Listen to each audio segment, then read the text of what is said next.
बहुत पहले पवित्र त्रिवेणी संगम के पास एक जंगल था। ये बहुत पुराना और घना था।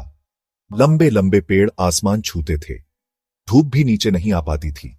जमीन पर हमेशा छाया रहती थी। हवा ठंडी रहती थी। जानवर चुपचाप पेड़ों के बीच घूमते थे। परिंदे अजीब गाने गाते थे। लोग कहते थे कि जंगल राज की बातें फुसफुसाता है। कहते थे कि यह जादुई है। एक दिन एक साधु इस जंगल में आए। उनका नाम था ऋषि वेदानंद। वे हवा में जादू महसूस कर सकते थे। वेदानंद जादू का सोर्स ढूंढना चाहते थे। वे जानते थे कि यह कुछ खास है। ऋषि वेदानंद बहुत ज्ञानी थे। वे जंगल की भाषा जानते थे। वे हवा की फुसफुसाहट सुनते थे। वे चिड़ियों के गाने समझते थे।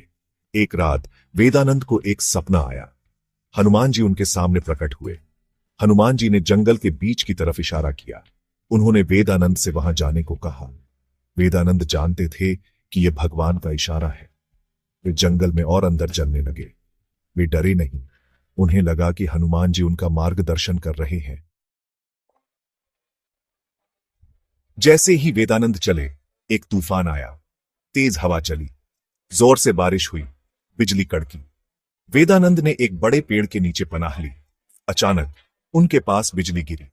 जब रोशनी कम हुई तो वेदानंद ने कुछ कमाल का देखा। वहां हनुमान जी की एक चमकदार मूर्ति थी। वो आधी जमीन में दबी थी। ऐसा लगा जैसे कहीं से प्रकट हुई हो। वेदानंद जानते थे कि यह चमत्कार है। उन्होंने मूर्ति के आसपास की मिट्टी हटाई। उन्होंने प्रार्थना में अपना सर झुकाया।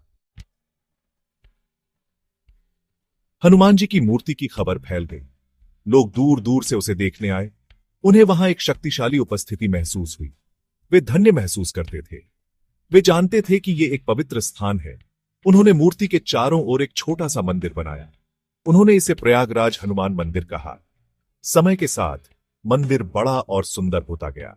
लोग हनुमान जी से शक्ति और सुरक्षा के लिए प्रार्थना करने आते थे। उनका मानना था कि हनुमान जी हमेशा उनकी रक्षा करेंगे। भाग 5। एक राज की फुसफुसाहट।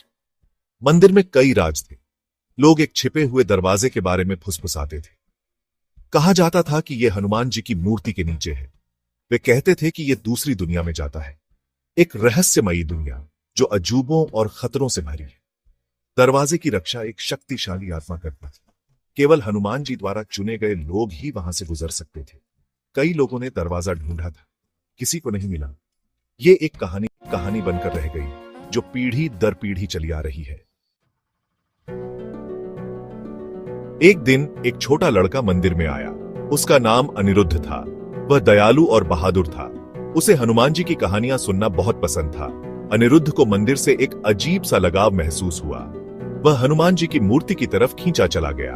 वह घंटों वहां प्रार्थना करता था। एक रात अनिरुद्ध ने एक सपना देखा। हनुमान जी उसके सामने प्रकट हुए।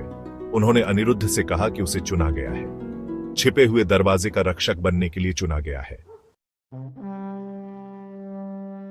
अनिरुद्ध चौंक कर उठा। उसे अपना सपना याद आया। वह मंदिर गया। वह हनुमान जी की मूर्ति के सामने खड़ा हो गया। अचानक जमीन हिलने लगी। फर्श का एक हिस्सा खुल गया। एक सीढ़ी दिखाई दी जो अंधेरे में नीचे जा रही थी। अनिरुद्ध जानता था कि यह छिपा हुआ दरवाजा है। उसने गहरी सांस ली और नीचे उतरने लगा। वह नहीं जानता था कि क्या होगा, लेकिन वह किसी भी चीज का सामना करने के लिए तैयार था। सीढ़ियां अनिरुद्ध को एक रहस्यमयी दुनिया में ले गईं। यह एक खूबसूरत जगह थी, लेकिन हर जगह खतरा था। अनिरुद्ध को कई परीक्षाओं का सामना करना पड़ा। उसने अजीब जीवों से लड़ाई की। उसने प्राचीन पहेलियां सुलझाईं। उसने अपनी बुद्धि और साहस का इस्तेमाल किया। इस सब के दौरान अनिरुद्ध को लगा कि हनुमान जी उसका मार्गदर्शन कर रहे हैं। आखिरकार अनिरुद्ध अपनी मंजिल पर पहुंच गया। वह एक शानदार द्वार के सामने खड़ा था। यह जादुई ऊर्जा से चमक रहा था। यह दूसरी दुनिया का द्वार था। अनिरुद्ध इसका रक्षक बनने के लिए तैयार था। अनिरुद्ध की कहानी एक किंवदंती बन गई। लोग उस लड़के के बारे में फुसफुसाते थे जिसे हनुमान जी ने चुना था। वे जानते थे कि मंदिर सुरक्षित है। छिपा हुआ दरवाजा एक राज बना रहा, लेकिन सभी ने इसकी शक्ति महसूस की।